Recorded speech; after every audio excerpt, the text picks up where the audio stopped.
ইতিমধ্যে ৰাইজে বহুতে কৈ আছে যে আপুনি ৰাইজৰ দলৰ পৰা ইলেকশ্যন খেলক। এনেকৈ বহুতে কৈ আছে যে অখিল গগৈৰ দলত যাওক। মই এদিন অখিল গগৈক লগ কৰিব গ'লোঁ। যাওঁতে অখিলে সুধিছে, মোক দেখি বিৰাট ভাল পাইছে। কৈছে, দাদা আমি ইনশাল্লাহ অহা বছৰ চৰকাৰত আহিম, আৰু চৰকাৰত আহিলে আপুনি মোৰ শিক্ষামন্ত্ৰী হ'ব লাগিব, এডুকেশ্যন। কৈছে, নাই ভাই, মই এডুকেশ্যন মিনিষ্টাৰ নহওঁ। কৈ তেতিয়াহ'লে PWD মন্ত্ৰী হ'ব লাগিব। আপুনিতো মন্ত্ৰী হ'বই লাগিব। আমাৰ 10জন MLA হ'লেও আমি 2টা মন্ত্ৰী ল'ম, এটা মই হ'ম, এটা আপুনি হ'ব। মই কৈছোঁ, নাই, মই PWD মন্ত্ৰীও নহওঁ। কৈ কিয় দাদা, আপুনিতো মন্ত্ৰী হ'ব লাগিব, কি মন্ত্ৰী লাগে? আমি বোলে যদি দিয়ে, যদি আল্লাহ তালাই মন্ত্ৰী হোৱাৰ হেৰি কৰে, মোক 1 নম্বৰ লাগিব ৱাটাৰ ৰিচোৰ্চ, নদীৰ কণ্ট্ৰলৰ কাৰণে 1 নম্বৰ।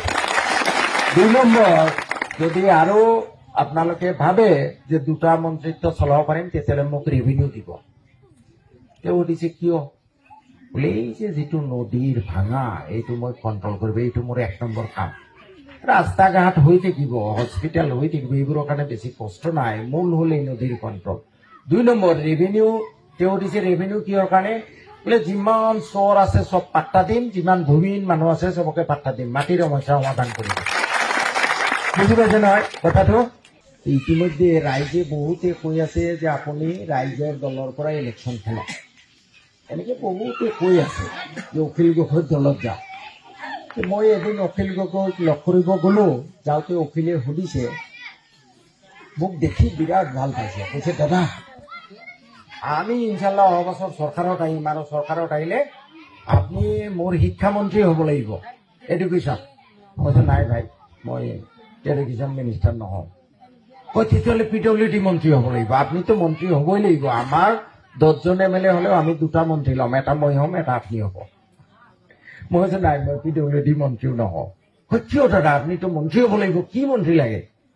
আমি বোলে যদি দিয়ে, যদি আল্লাহ তালাই মন্ত্ৰী হোৱাৰ হেৰি কৰে, মোক 1 নম্বৰ লাগিব ৱাটাৰ ৰিচোৰ্চ, নদীৰ কণ্ট্ৰলৰ কাৰণে 1 নম্বৰ। 2 নম্বৰ, যদি আৰু আপোনালোকে ভাবে যে 2টা মন্ত্ৰিত্ব চলাব পাৰিম, তেতিয়াহ'লে মোক ৰেভিনিউ দিব। তেওঁ সুধিছে কিয়?